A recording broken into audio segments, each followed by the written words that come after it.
Your chainsaw is only as good as your chain, guide bar and sprocket. They function as a team while cutting wood and must be maintained as a team. A properly maintained chain, bar and sprocket will provide excellent cutting performance. An improperly maintained chain will cause damage to the bar and sprocket, it will not cut correctly, and will create potential safety hazards. There are 4 issues that need your regular attention when it comes to operating your chainsaw: chain sharpening, chain lubrication, chain tension, and cutting in abrasive conditions. An old logger's saying quotes, "If your chainsaw is sharp, your saw will do the work. If not, you do." Oregon recommends that you sharpen your chain regularly, as often as every tank of fuel.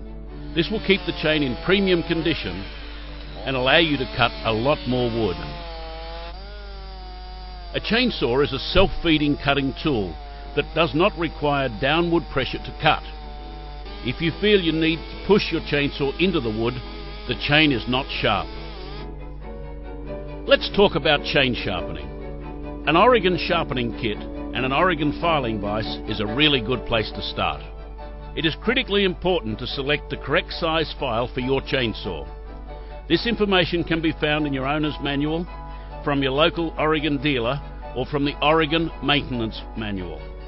Details of where you can find an Oregon Maintenance Manual will be shown at the end of this presentation. The Oregon filing vise will hold your saw steady while you are sharpening and allow you to hold the file with both hands. The Oregon file holder is ready to operate after you fit the supplied wooden file handle. Most cross-cut chains are sharpened at 30 degrees, and with the Oregon file holder you will be able to accurately maintain that angle. Check the chain for any cutters that may be damaged through abrasion. That's a good place to start. Position the tool on the top of the chain with the file in the gullet of the cutter. The file plate should maintain contact with both the cutter and the depth gauge during the filing stroke. Position the tool so that the 30-degree line is parallel with the chain and guide bar, and then commence the filing stroke. Your forefinger or thumb should be on top of the file handle and your forearm should be straight. This will allow for a more accurate sharpening stroke. The file holder will keep the file at the correct height in the gullet of the cutter. The outside of the cutter is chrome plated. That is what holds the cutting edge of the chain. The chrome is very hard, so it's important that you file the cutters from the inside to the outside in a smooth stroke that uses the full length of the file. Apply pressure both back against the cutter and also downward as you file forward. The file should be held parallel to the ground and the file should be lifted away from the cutter on the return stroke. When the chain is new, all the cutters are exactly the same length on each side of the chain. It is most important to maintain accurate cutter length during the life of the chain. That will allow the chain to continue to cut straight. Count the number of strokes that is required to remove any visible damage on the cutting edge and repeat the same number of filing strokes on each cutter. It is a good habit to use the file holder to move the chain around the bar. This will eliminate the risk of cutting your fingers. A small adjustable wrench or a vernier caliper can be used to occasionally check the length of the cutters.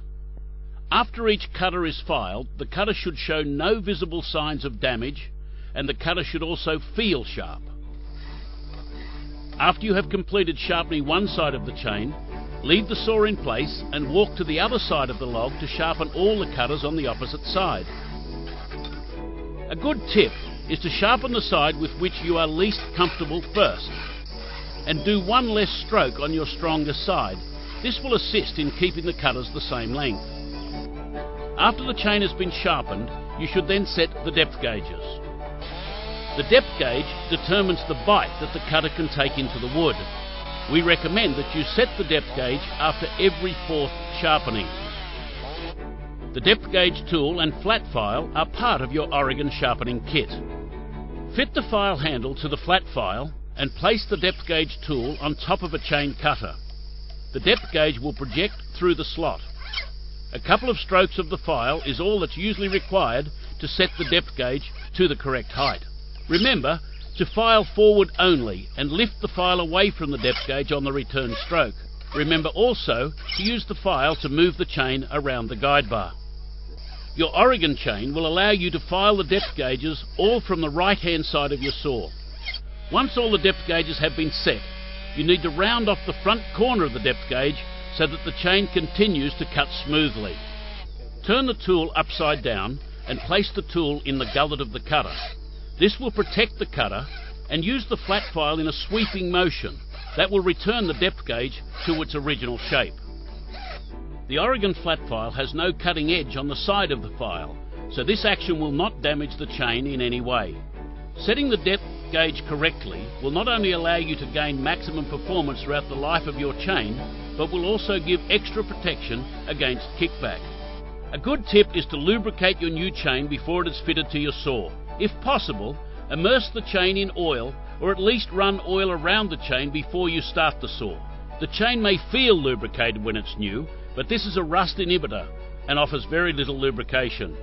Fit the chain to your saw in accordance with the manufacturer's directions, and remember to hold the tip of the guide bar up whilst adjusting the chain.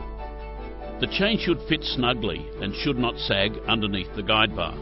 The chain should feel tight, but also should move freely when pulled by hand around the bar. Test the tension of the chain by pulling the chain toward you around the bar. It is a good idea to wear gloves to avoid an accident. It is advisable for the same reason not to test the chain tension by moving the chain backward and forward. Run your saw for a minute or so before you cut any wood, and vary the throttle so that the load is placed on and off the chain. When you switch off the saw's engine, you will notice the chain will be sagging down from the underside of the bar. Allow the chain to cool sufficiently that you can hold the cutters with your fingers. Remember, you should never adjust a chain that is too hot to hold. Readjust the chain as we discussed earlier, and then you can go to work. Always check the sprocket on your saw before installing a new chain, and never fit a new chain on a sprocket that is worn. Remember to keep your chain sharp and depth gauges set correctly. Keep the chain at the right tension and well lubricated, and the final point, saw chain is designed for cutting wood, so keep your chain away from the rocks and the dirt. Oregon has a complete range of cutting chains, guide bars and sprockets for whatever your application might be. Insist on genuine Oregon products from your local dealer, and we wish you safe cutting. For more information on any Oregon products, contact your nearest Oregon distributor on these numbers, or visit www.oregonchain.com.au.